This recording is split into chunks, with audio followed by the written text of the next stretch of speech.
Well, hello. On this video, I'm going to start giving you some examples of how to estimate different trig values. On another video, I'll do some examples where you can be exact, but here we're going to estimate. So the first task is to come up with a rough estimate of sine 110 and cosine of 110. Now, of course, we could just put these into the calculator, but that's no fun. And plus, you never really develop a feel for trig if you just do it on a calculator all the time. So let's get started. So first of all, how do you visualize or draw this? Well, we need to figure out 110 degrees. Now, most people know that 90 degrees takes you right about to here, and so you could kind of go about 20 degrees past whatever that is. Now, I find that what often helps is to kind of take this rotation and kind of scale it. Now, kind of an interesting fun fact that if you go halfway up, right there, that would be the 30 degree mark. That's a 30 degree rotation. And if you go halfway here, right there, that's precisely where the 60 degree mark is. So I always like to suggest to people who are just getting started on drawing and visualizing that they kind of set up a little scale marking off every 30 degrees. This will allow you to be more precise with your drawing of each angle. So using that, we got 110. And so, okay, so if I start to rotate, you always want to try and show the rotation. So here's 30, 60 to there. Okay. 90 degrees takes us right here. And then I've got to go 20 more degrees. Well, this is 30 degrees, so I want to kind of go about 2/3 of that. So I can even take this and just kind of cut that into 3 equal pieces. And this is going to give you a pretty good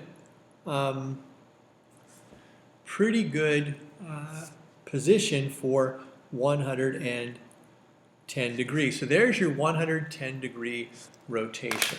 So now we have to create what's called the reference triangle. And the way you make the reference triangle is you go from this point straight down to the x-axis and then to the origin. It creates what we call the reference triangle. The reference triangle where the legs kind of give you the position of that point on the circle. So, and that's going to be, let's see, 110. So that means what's left over is 70 degrees. So that means I've got what's called a 70 degree reference triangle. So this would be a 70, 20, 90 right triangle. We're really not going to use those numbers too much other than just kind of reference points. So now let's get to the next part, which is we want to find the sine and the cosine. Well, you might remember that with respect to the central angle, sine is going to be the opposite over the hypotenuse, or as you'll find out in the reading, we talk about this as being the vertical aspect over the radius. And cosine would be the adjacent leg over the hypotenuse, okay, or the horizontal aspect over the radius. So I need pretty much to have a good idea of each side of this triangle, how long it is. Now, on this graph paper, I've scaled it so that there are 10 squares out to here. So whether you want to call this like, 1, or if you want to think of this as 10, it really doesn't matter. So on this example, I'll go ahead and just call it 1. So I'm going to assume from here to here is 1 unit, the so-called unit circle. So that means each of these little boxes would be 1/10. So if I was going to kind of estimate, this to me looks like it's about 1, 2, 3.5. So this is maybe about negative 0.35 units to the left, just counting squares, and then going up 1, 2, 3, 4, 5, 6, 7, 8.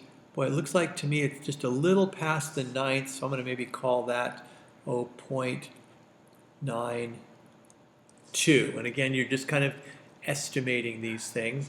and then the radius in this case is one unit. And so now I have a pretty good estimate of what this reference triangle looks like, and I can use that to start to fill in the sine ratio. So sine is going to be opposite over hypotenuse, or vertical over radius. So I'm going to go with a 0.92 as my estimate for sine 110. And then cosine, I'm going to go with the adjacent over the hypotenuse, or the horizontal over the radius. I'm going to estimate negative 0.35. Whoops, started writing the 5 before I wrote the 3. So 3, 5. Okay, so now let's check and see if these estimates are reasonable, okay, or accurate. So one thing, if you're going to check things on a calculator, keep in mind that most calculators have two modes for dealing with rotation. There's radian mode, which you may know about from a previous class, and there's degree mode. So we're going to be in degree mode for right now. We'll deal with radians a little later on in this course. So I'm going to go ahead and set myself into degrees, and then I'm going to go ahead and do sine of 110, and that's going to get me, okay, 0.939. So this 92 is not bad, okay? It's actually about 0.94. So I'm feeling pretty happy with that 92. And then cosine of 110, about negative 3.4. I'm like, oh, yeah, that's not bad. Negative 3.5 was not a bad guess at all. So I feel really good about my ability to estimate. And so again, what you're trying to do is you're trying to develop a sense so that when you type something on the calculator, you can kind of know if that answer that you see in the calculator is reasonable or not. Or maybe you made a typo and you need to go back and go, wait, that's not reasonable. Let me go back and try that again on my calculator. That's one example. Let's now take a look at our next example. Let's say you don't have sine or cosine. Let's say you have two other trig values.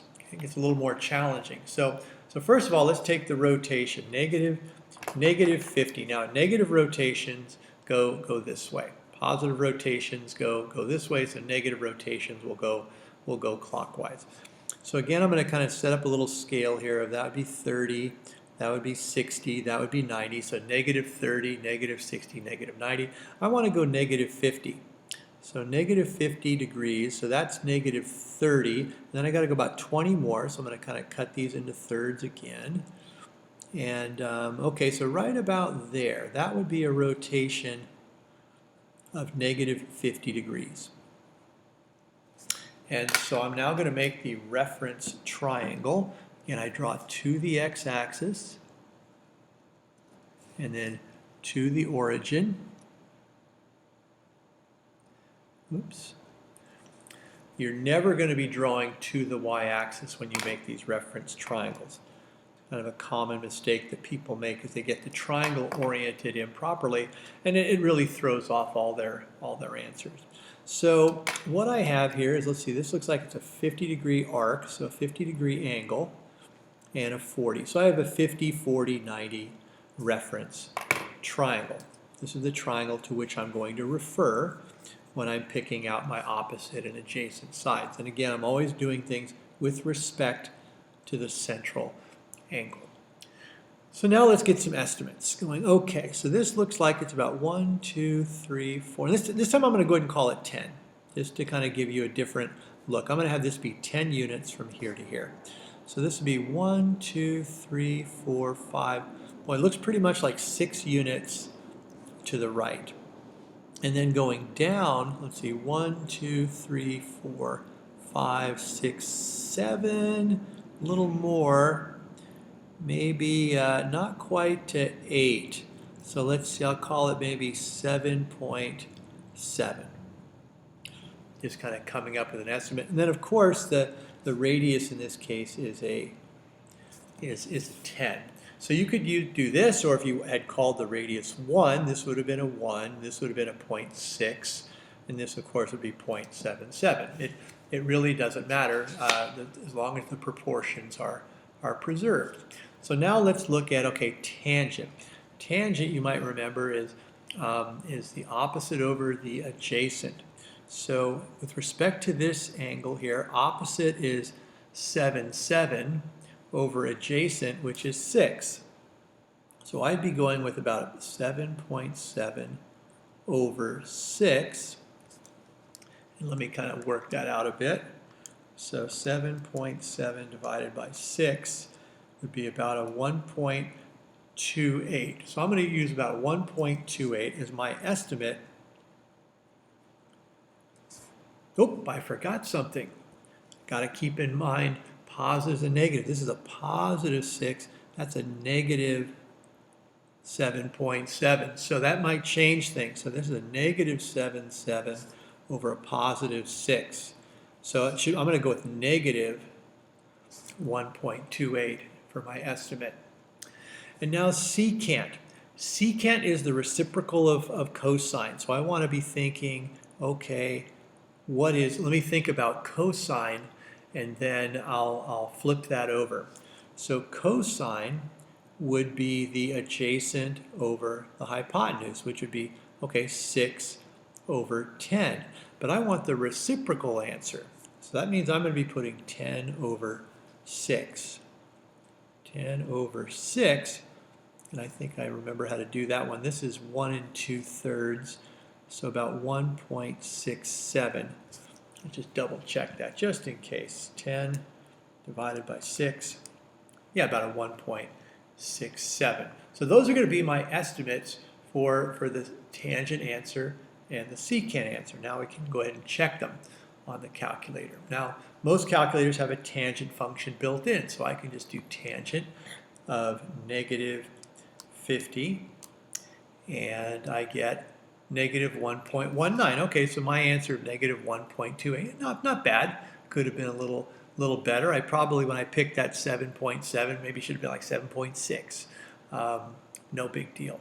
But now secant. Okay, so secant, you don't have a secant function on the calculator. Now keep in mind, this thing that says cosine to the negative first, this is not the secant function. This is a thing we call inverse cosine, which we'll study a little bit later on.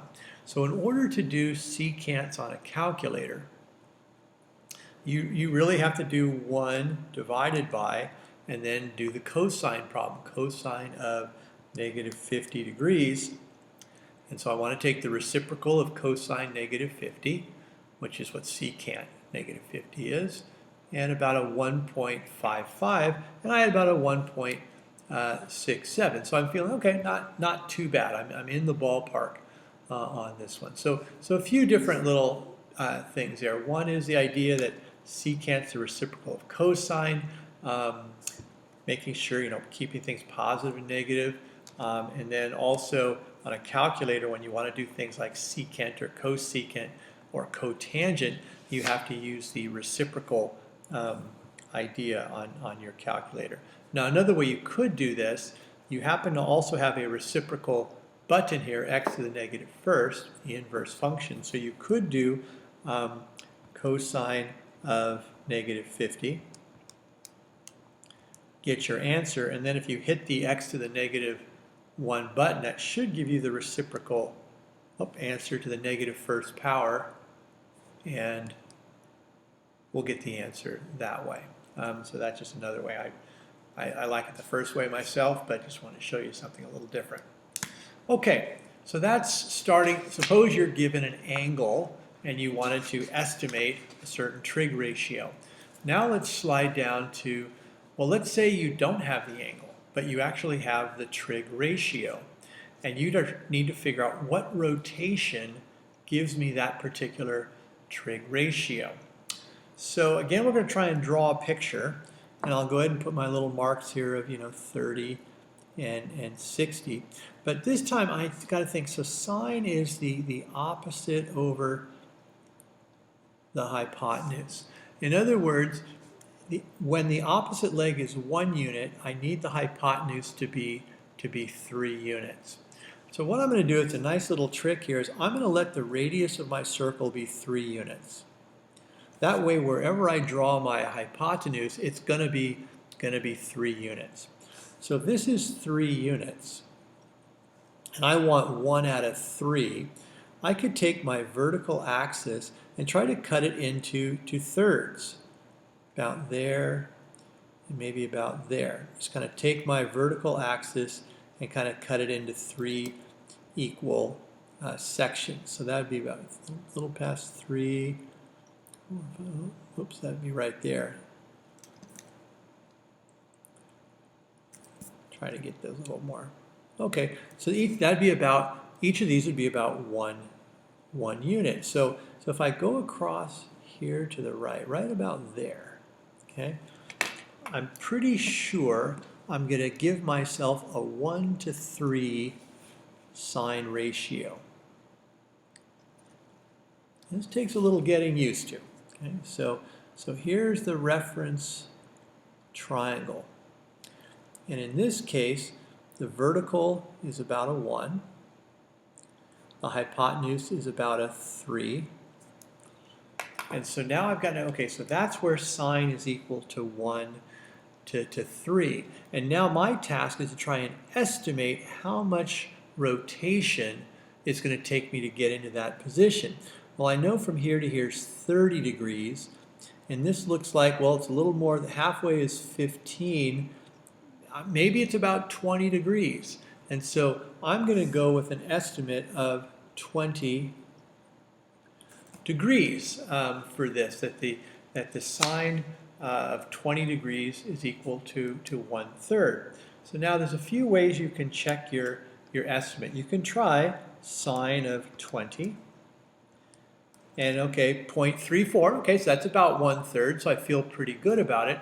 Or what you could also do on your calculator, and this is where this is the inverse sine function. So if we wanted to take the inverse sine, so if we go second inverse sine of 1/3, meaning, okay, there's an angle out there whose sine is 1 to 3, and we'd like to find that angle. That's what this function is doing. It's going to find the angle for you. Now I'll hit enter.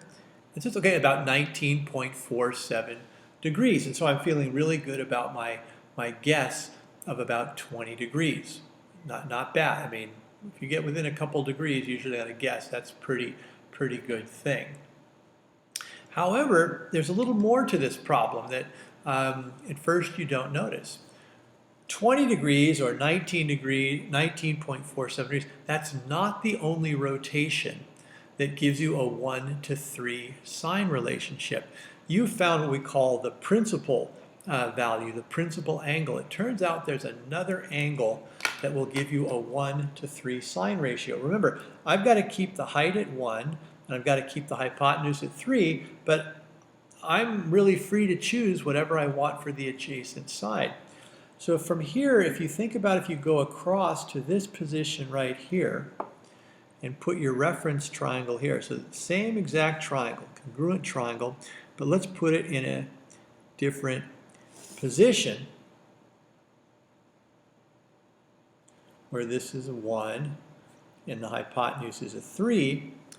A rotation from here all the way over to there should also have a sine ratio of 1 to 3. So the question is, what could that be? Well, if my estimate here was 20, then I realize, okay, this must also be a 20-degree arc. So if I have 180 and then come back 20 degrees, I'm at about 140. So I would also suggest that 140 is also an angle that yields a 1 to 3 sine ratio. And let's go ahead and check that.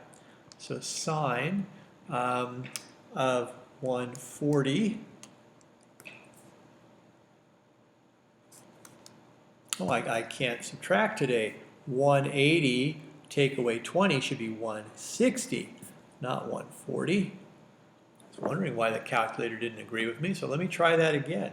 Sine of 160, yeah, about 0.34, about 0.33, about 1/3. Now, if you wanted to be more precise, you could do 180 minus 1947, and that would get you a slightly more precise answer.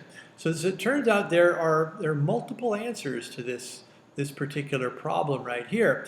Now some will say, well, wait a minute, what about if you put these triangles down here in one of the lower quadrants? For example, couldn't I put the triangle right here?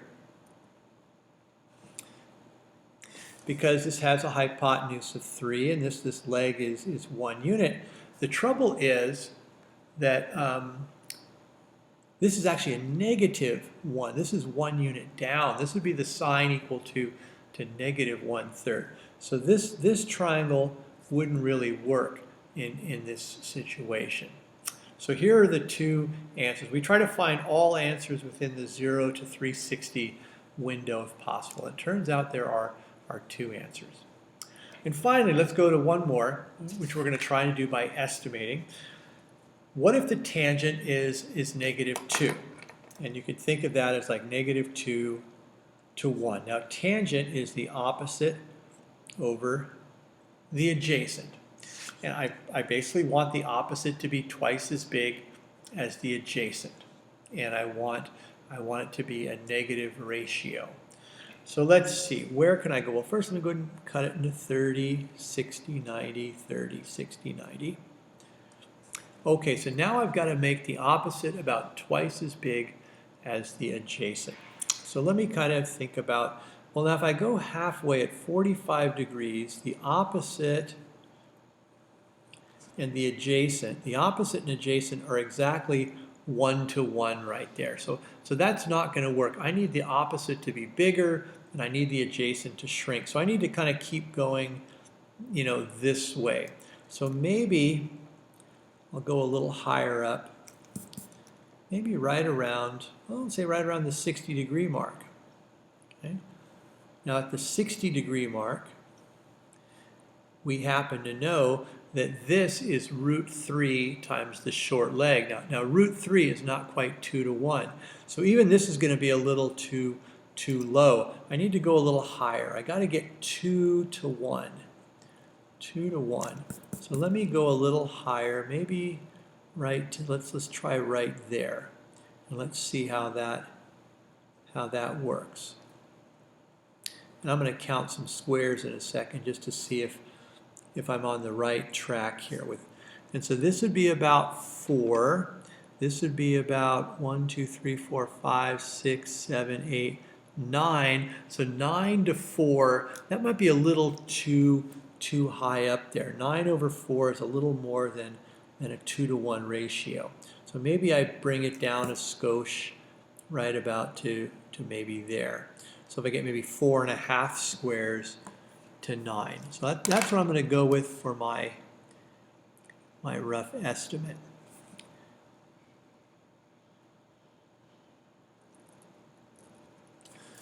So again, I want the opposite leg.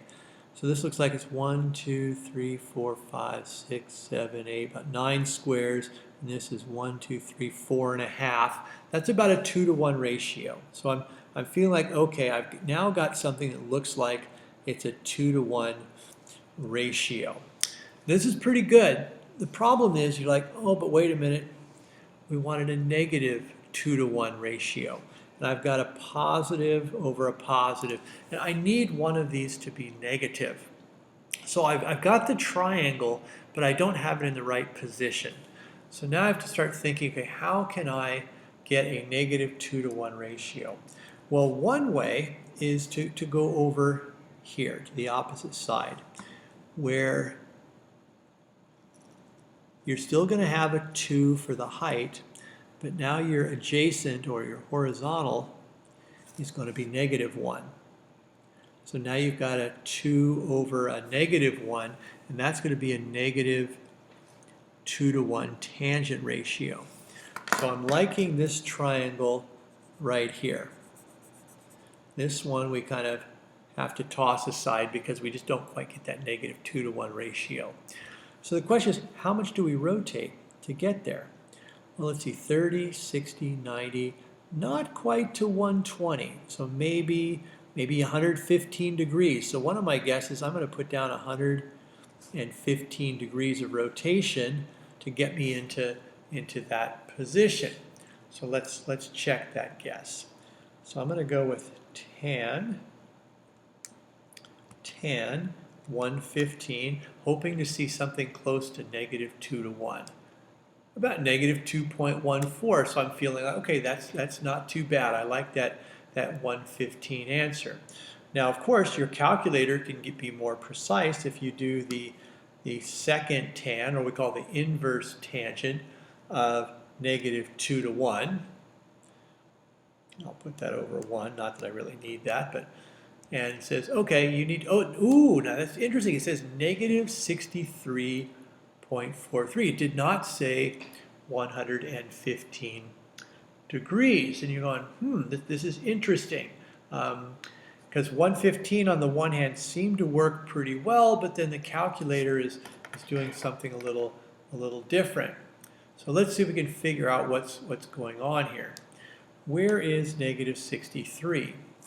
Well, -63, here's -30, -30, -60. -63 is right about here.